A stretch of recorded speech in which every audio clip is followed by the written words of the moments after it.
Good morning. Hey, hey, hey, happy Monday. Good morning to you. Good to Yeah, see you.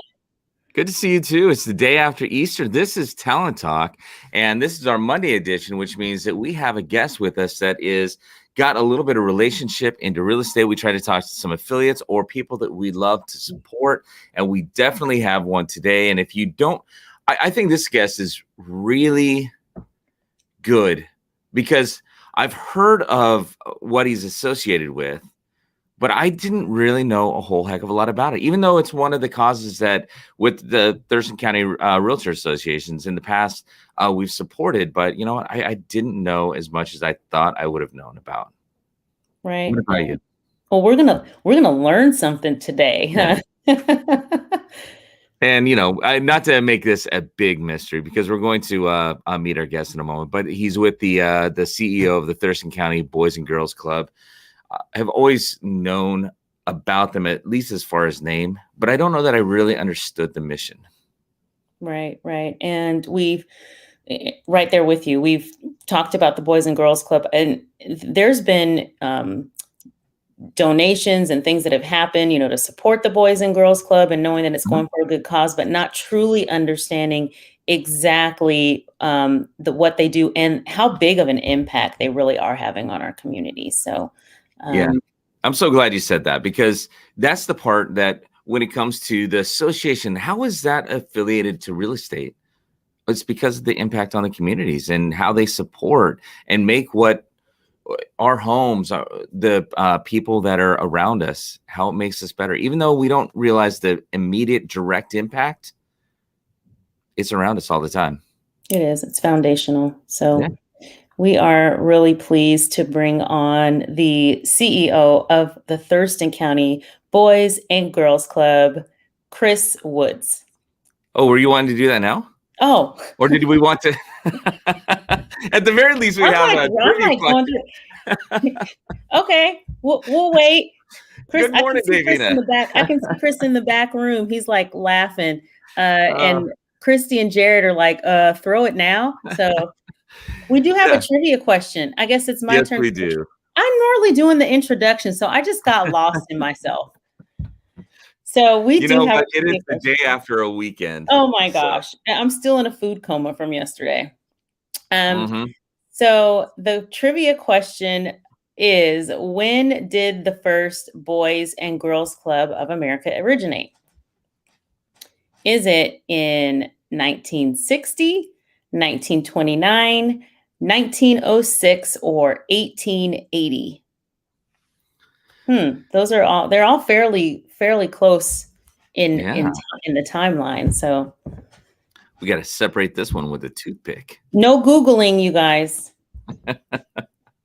And you know what? On that note, with no further ado, I mean, we have with us Chris Woods. He is the CEO of the local Thurston County Boys and Girls Clubs. He manages over that. He's just at I believe the 2-year mark, and just really excited because this is, as you mentioned, such a foundational piece. And like so many things on the foundation, you don't necessarily see it every day because it's down there and it's supporting us, but we don't always understand what's going on. So, without further ado, Chris Woods.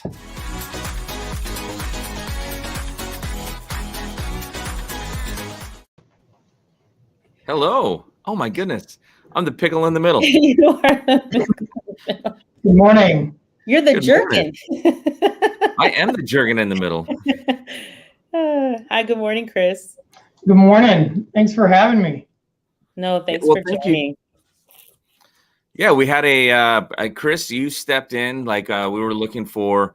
We just missed on a guest this week, and we reached out, and you were very open to talk about the mission of the Boys and Girls Club, and not it's necessarily just the national, but really that local impact of the National Boys and Girls Club. So, if it's okay, maybe we can start with because I know I didn't really understand overall, what is the Boys and Girls Club, and what is the mission? Well, our mission really is to inspire and enable youth to realize their greatness. And our goal here in Thurston County is to provide safe places for children before and after school, where they can participate really in 3 areas. Academic success is one of the pillars. Good character and citizenship is the other one, and then healthy lifestyles is the third. And we really see ourselves as an extension of schools in our county, and we currently have 7 clubs in the county, and we feel like that we are that extension where we can help not only schools, but we can help families to provide a safe place for kids beyond the school day. That's great.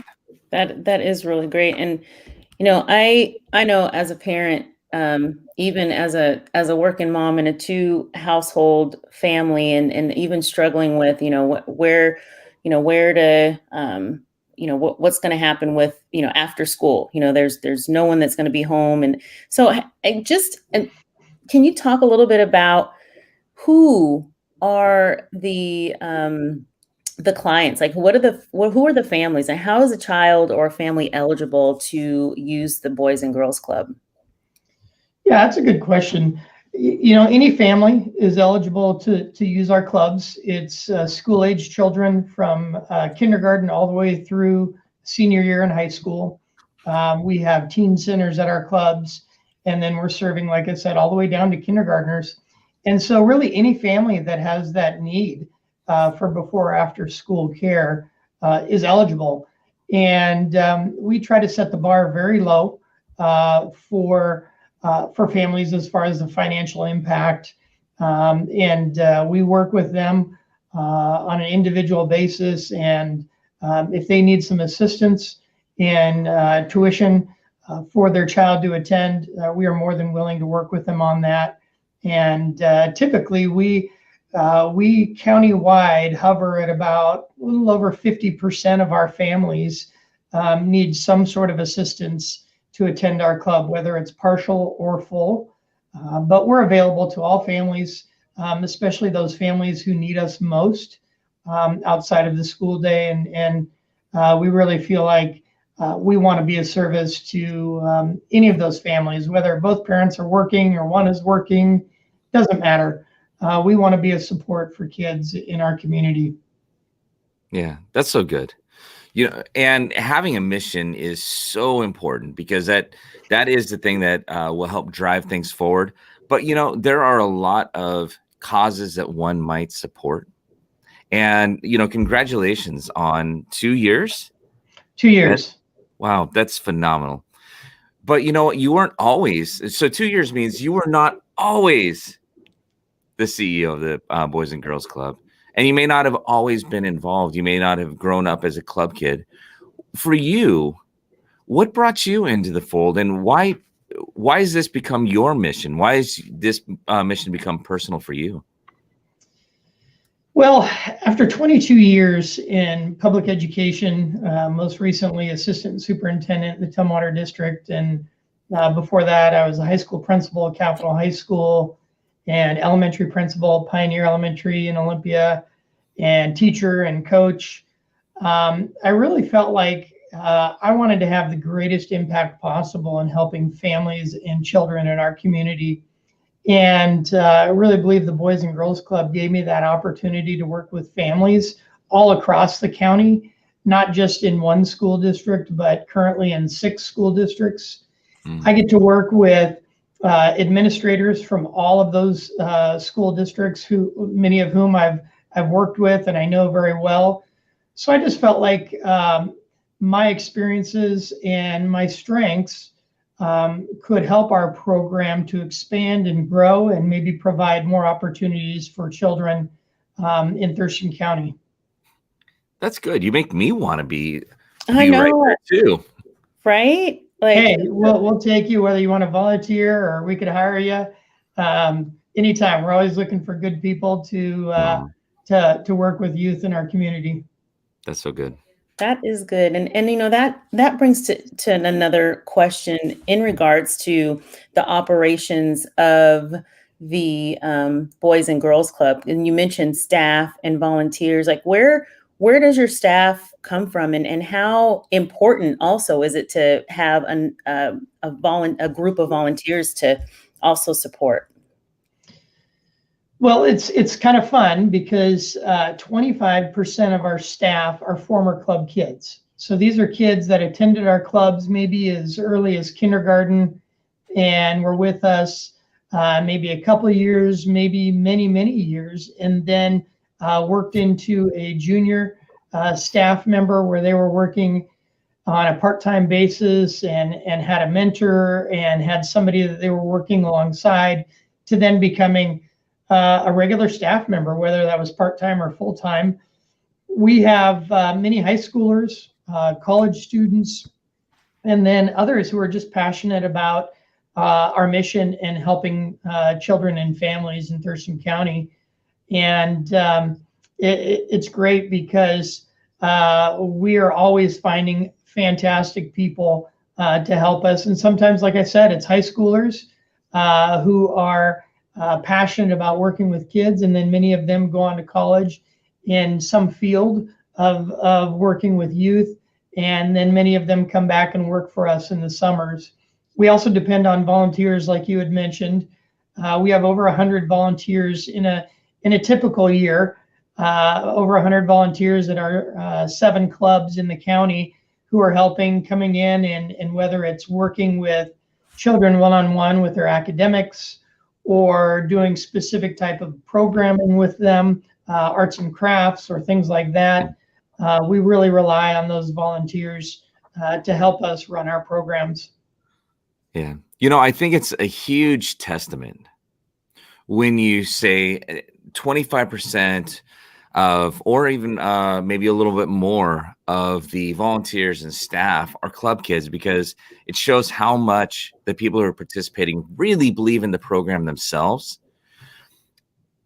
Yeah. We just are coming through man, you knew this question was going to come around, because we just are starting to come out of this whole pandemic thing. If this was like 6 months ago, we would have been right in the midst of it, and we'd be having a little bit of a different conversation. But really, how has this past year impacted the clubs? And are you seeing that start to shift as we're coming out of the restrictions, as we're coming out of what feels like the main impact of the pandemic, as we're transitioning forward? How are things, and how were things? Yeah, this pandemic has been challenging for everyone. I think the most important thing for us is, at the very beginning of the pandemic, I really asked our organization one question. I said, has there ever been a time where families have needed us more than now? And really, without exception, our staff, we have a board of 19 fantastic individuals, professionals from our community. And there was some hesitation in the beginning because financially, we knew it was going to be challenging. However, everyone agreed that there has never been a time in our 20-year history where families have needed us more. And so we elected to stay open. On May 13th, we had heard that schools were closing to in-person instruction. That was a Friday, oddly enough. The next week, we took Monday and Tuesday. We had our clubs closed for cleaning, and then we had to set our protocol and procedures for checking children in and out for cleaning during that time. And then on Wednesday, March 18th, we opened for full day programming and have been open for full day programming Monday through Friday ever since. And we've been open in all 7 of our clubs in the county. And as we're coming out of this, really what we're seeing is each district is a little bit different in their timeline and their approach to hybrid learning. But what we are learning is that we're coming close to the point where we can return to our regular programming in some of our districts. I know after spring break in Tenino and Rochester, we're going to move to our normal programming because they're going to be in person 4 days a week. And then 1 day a week, they're not doing in-person instruction. So we'll be open full day that 1 day a week and the other 4 will be open our normal hours after school and before school. So we're slowly seeing districts shift, and we're trying to shift with them. But the main thing is we want to continue to support families, however that looks in each particular district. We want to be there for our families who need us. That's important. Absolutely. And as you're talking about support and the families, particularly there is a need, and that you guys have been meeting for children that are experiencing homelessness. And can you talk a little bit about what you're seeing and what you guys are doing in that particular area? Yeah, the North Thurston School District in Lacey really was a leader in this area. A couple of years ago, they came to us and said, "Hey, we've got a lot of children who are experiencing homelessness, and we're trying to figure out how we can provide some meaningful activities after school, because typically they would get on the bus after school, bus drivers would do their normal routes, and then they would take those children who are experiencing homelessness, they would take them home to wherever home was that night." Well, there was this great idea to say, what if we could bring those kids to our clubs right after school? They could get help with schoolwork, they could have a snack, they could be active and involved in games and activities and arts and crafts and things like that. And then after the buses were finished with their regular routes, they could come pick up those kids and take them to wherever home was in that particular situation. And so that relationship really has caught on in other districts in the county. And so we're having conversations of creating a similar program in our other school districts in the county. But it really has allowed us to provide a safe place for those kids to be normal, to be a kid, and to not have to necessarily sit on a bus for a couple hours before they're driven home for the night. And so again, North Thurston School District has been a big leader in this area, and we're thankful for that partnership. Yeah, that is really incredible, and it's a really good question, Davina, because we've seen the impact with homelessness over the past couple of years of what's going on in not only Thurston County, Olympia is having to deal with it, but Tacoma, Pierce County, King County, pretty much most of the counties around here have really had to figure out new ways or ways that they can help and not just herd people around. And it sounds like you're really making a concerted effort to do something that's a little bit different, really with a heart to it. With that involved, and also thinking about what's been going on with the pandemic, you expanded services. All this also costs money. It's also needs manpower and time. Could you help us understand, like, if we wanted to contribute to, like, how would we contribute? How could somebody contribute to the Thurston County Boys and Girls Club, either monetarily or with a little bit of help, physical help? And could you broaden that out? Because not everybody that watches is in Thurston County, but there are local Boys and Girls Clubs really throughout the area, the state, nationally. How people can get engaged with their local Boys and Girls Clubs too? Yeah, in our particular case, about 75% of our revenue is individual donors, corporate donors, and grants. And so we rely heavily on the generosity of community members, and whether that's, like I said, individual giving, or a corporation decides to donate or be a sponsor. So that's one way that people can give, is by donations. Another way is we typically have a couple large events here in Thurston County. One's coming up on May 13th. That's our Foundation for the Future breakfast. Normally, we have about 600 people gathered at St. Martin's, and we do a program that shares a little bit more about the Boys and Girls Clubs, and it's a fundraiser. This year, that's going to be virtual, much like we did last year. So people are going to have an opportunity to give online or anytime visiting our website. And then in the fall, October 1st, we're going to have our Born to Be Wild auction That one also has usually about 600-700 people at St. Martin's for a live auction and a silent auction. And all proceeds go directly to supporting the operations of our 7 clubs in the county. We love having volunteers. That's another way that people can be involved. Maybe I can't help very much financially, but I certainly can give my time. And so we're always welcoming volunteers to our clubs. And we can often have volunteers work at a club that is most convenient for them, maybe by location, or maybe they've got grandkids at a particular club and they want to volunteer there. So that's certainly an option as well. So visiting our website, there's a lot of opportunities to get involved. And we're always looking for people to be volunteers on our committees. And then who knows, maybe you'd even be interested in being a board member. Like I said, we currently have 19 board members from professionals and folks in the Thurston County area who have said, you know what, I want to be part of this organization and I want to help move us forward. And so a number of ways people can be involved, and we welcome any of them. That's good. You said born to be wild, and I was like, no, I think I was born to be mild. I don't think so. Well, you can do that too at our event. You don't have to be wild. And I was thinking about, okay, so Foundation for the Future breakfast, and that sounds amazing. It is virtual. You have some amazing, some really solid events that are coming up to help raise funds for the Boys and Girls Club.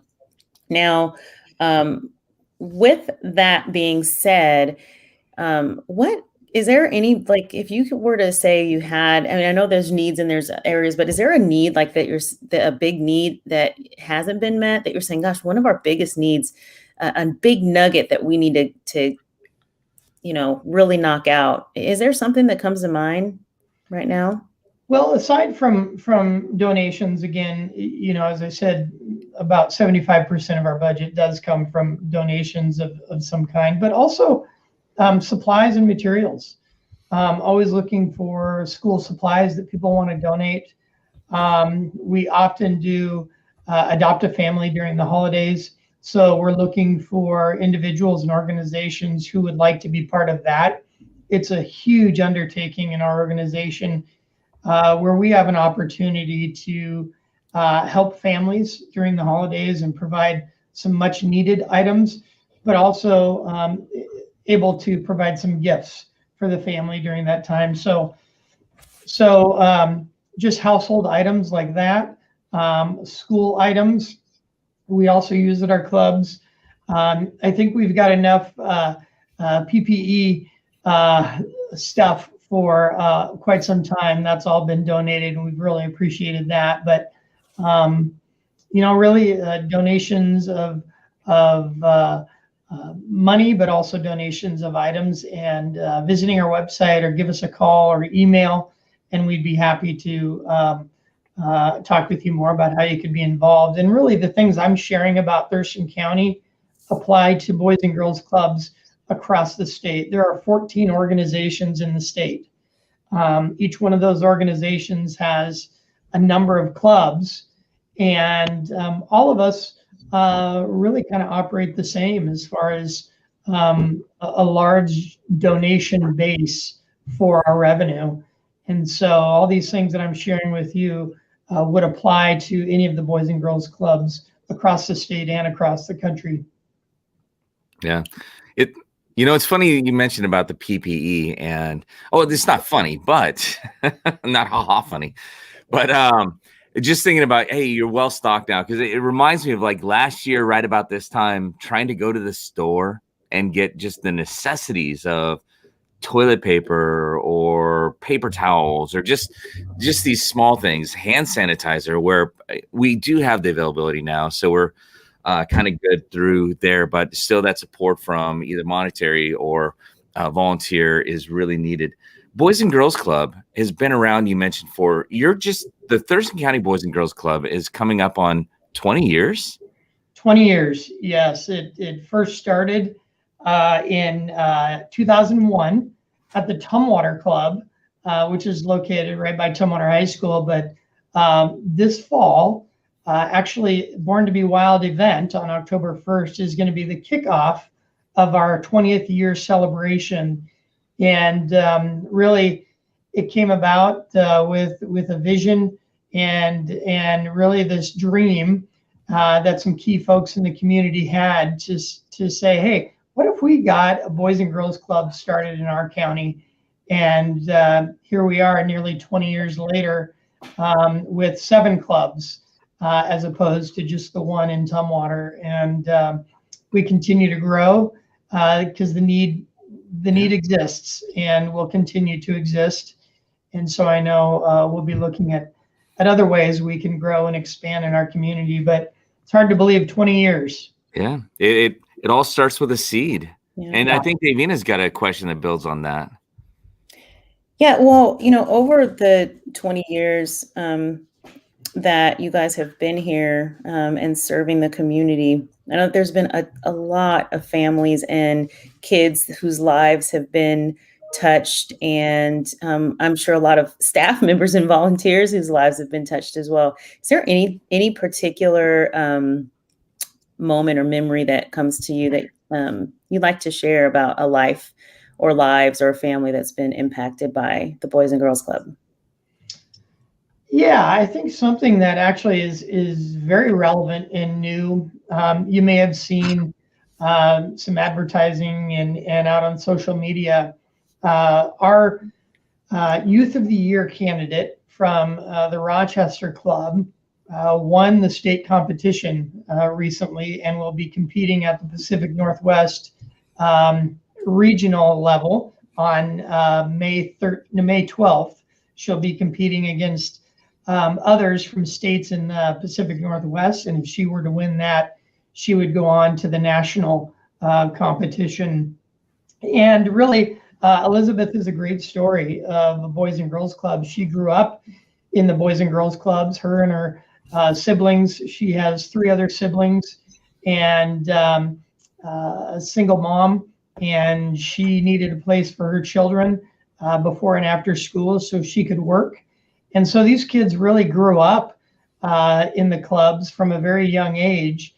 And now 3 of them are working in our clubs, and Elizabeth included. Not only was a club member for a lot of years and now has moved into the employee role and is our Youth of the Year. And her story is amazing, and she's overcome some real adversity in her life to be where she is today. But really, she attributes it to the staff at the Rochester Club. And if it weren't for the staff at the Rochester Club, she admits that she's not sure where she would be today. But she's going to be going on to Eastern Washington University next year.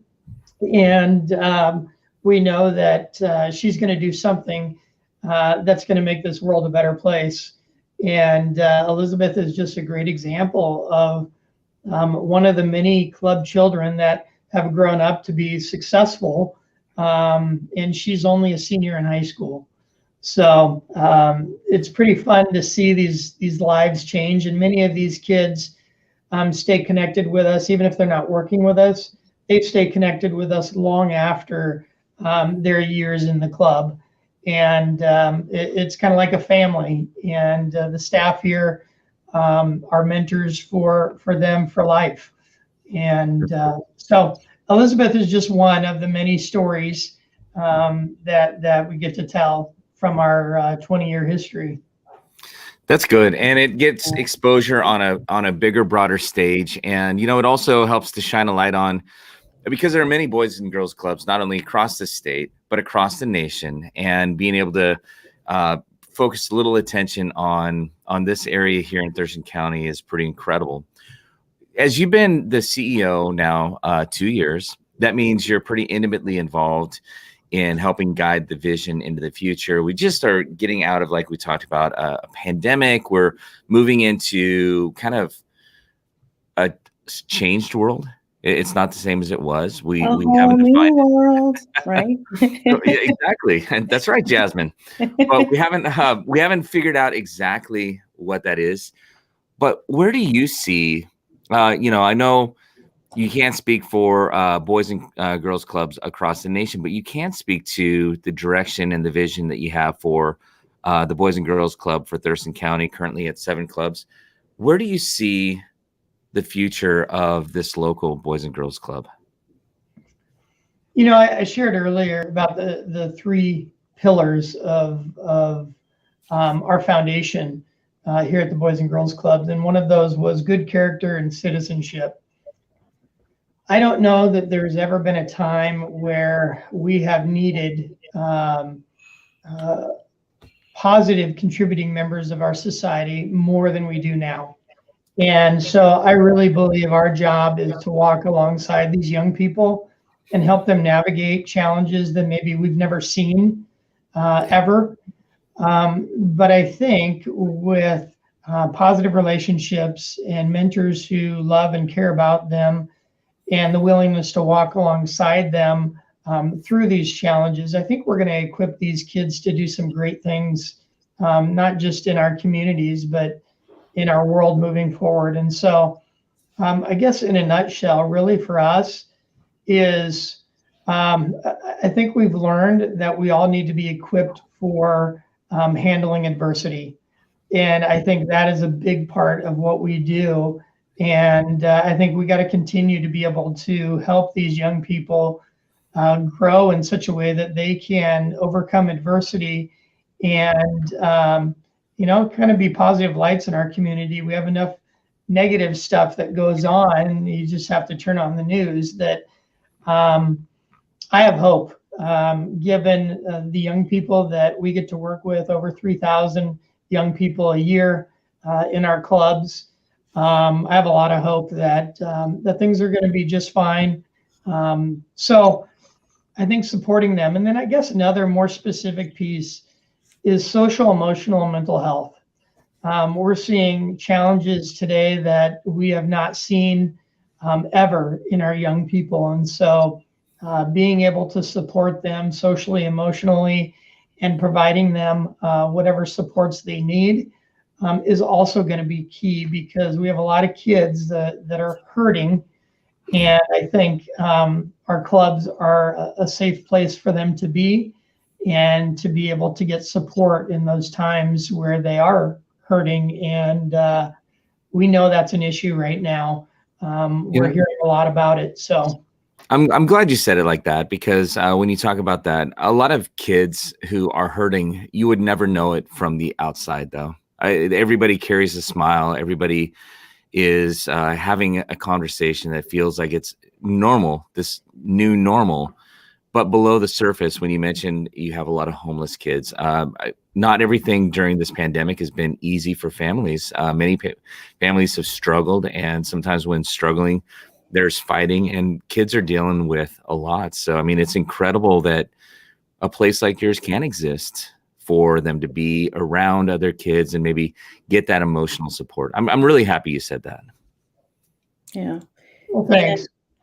And this is, I'm really glad that you came on, Chris, because, there's a lot of need, and there's causes, and there's things that, we as citizens of the community are aware of. And, it's so easy to say, well, someone else is helping, or someone else is giving, or, someone else is donating.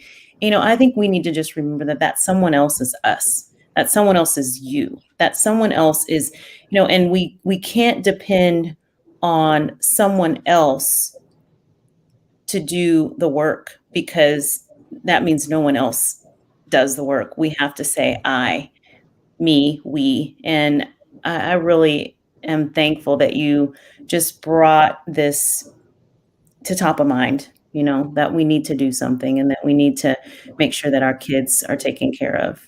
And our kids it takes a village, it takes a community. It doesn't matter if you have any children of your own, it takes a village. So thank you so much. This has been really good, and we really would like to see some more support coming your way. Definitely.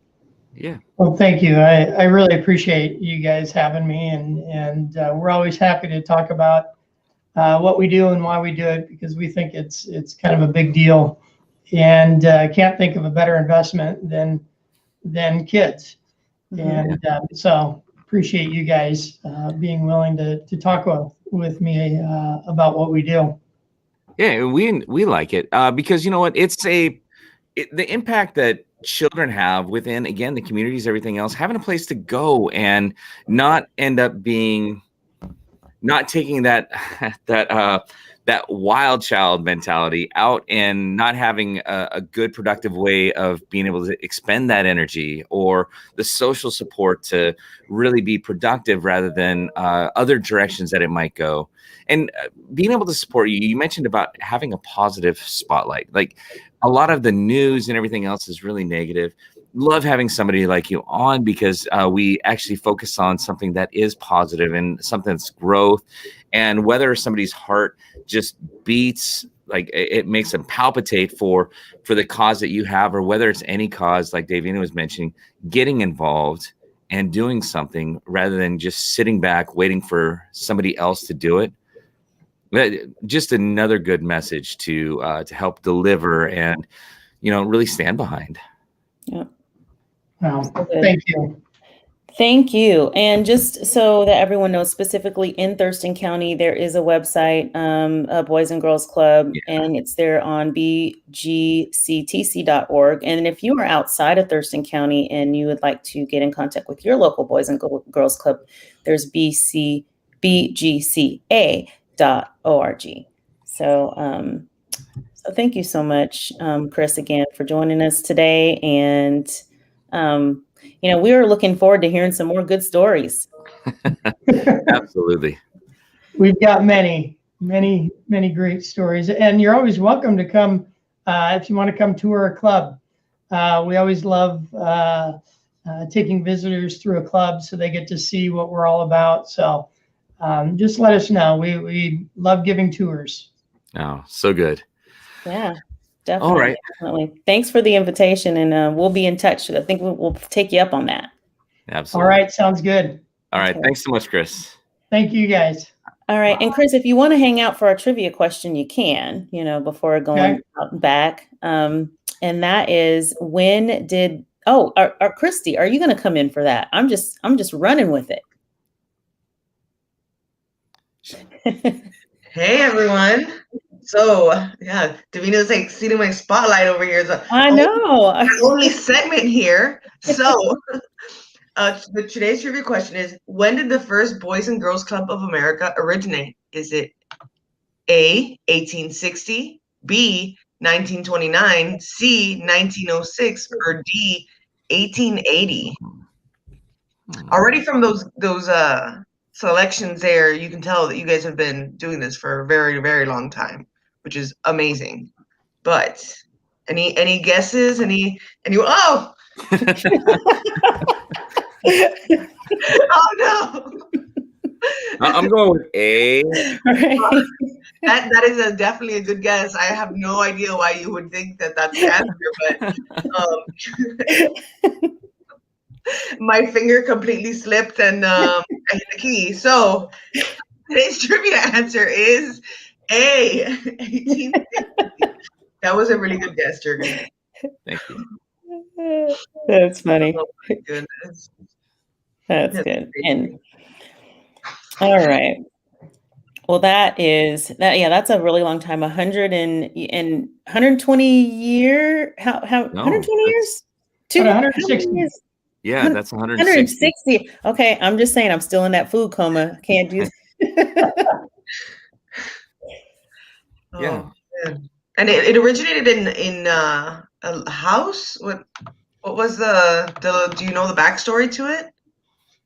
Well, it used to be the boys' club, and wasn't until later on in its history that it became boys and girls. Although some girls did attend even before the name change, but then they changed it to boys and girls. But yes, it was like a house, and they used it kind of as a sort of recreation center, and our clubs look so much different now than they did then. But they had the idea of having a place for kids to hang out and do sports and activities and arts and crafts. And here we are 160 years later, still going. I wonder where that first Boys and Girls Club member is today. Huh. Well, that'd been over 160 years ago. So I have some guesses. Very grave. Yeah, I don't think I need to pop that trivia answer up. No. Oh, man. Oh, wow. Okay. Well, thank you again, Chris. And we have a couple of, do we have any updates before we Yeah. before Chris, we move thanks on? again. Thank you, Chris. you. We Have a appreciate great it. day. Have a good one. Yeah, we should have a couple quick updates, right, Christy? Yeah. There we go. Yeah. Keeping it real estate marketing branding class. What day is that? The 6th. It actually starts the 6th. Today's the last day to register. So make sure you check tomorrow. out. Yeah. Yeah, tomorrow at 6. Be there. If you are curious about social media and you're not necessarily sure how to start that engagement or what your goal is going to be with social media, attend. Megan will help you out in understanding it. It doesn't cost you. Oh, wait, no. Yeah, you're good. Attend. This will be very good for you. No, definitely a lot of great information in that class. On the actual event, there's even some testimonials of people who took that pre-class that are super excited about it. A lot of great feedback, a lot of great information. Definitely check it out on our events tab on our Facebook page. We also have Wednesday our business meeting from 9 to 10. You want to take the next one, Jurgen? Chris is still in the spotlight. Go ahead, girl. Go ahead. I'm used to I'm clicking the buttons this morning. I don't know what's going on, but No, you are good. You got a happy trigger finger. Go ahead. Next, we have our Forms Friday from 9 to 10. A lot of these forms have been changing. There's a lot of new updates on it. Steve and Jurgen have been doing a great job at letting us know what those are. We have that every single Friday, also in our events tab. Here, Jurgen, I'll let you take this one. I want to throw your spotlight the whole time. This is our other talent talk. It's our Friday talent market update, which is going to help you understand all that's going on in the market, understand the news, understand some new listings that are coming up, open houses. We consider it all the news that you can use, setting you up for the weekend. That's right. And now it is 9:01 and it is time to wrap up and get going with our week. It is a beautiful day. And spring has sprung and we're just excited to be able to that we get to host another episode with you guys. So that almost sounded like Porky Pig. Thanks a lot. Christy, you want to take us out with the Be Bold? Of course. Well, thank you everyone for being on today. Stay tuned in our events tab for upcoming events, open houses, classes. We always have something cooking in the back, so make sure to check that out. We look forward to seeing you on Friday for our market update. And we're ready to say goodbye with a big Be Bold and the count of 3. You guys ready? Always. We're ready. All right. 1, 2, 3. Be bold. Be bold. Thanks, everyone. Bye, guys.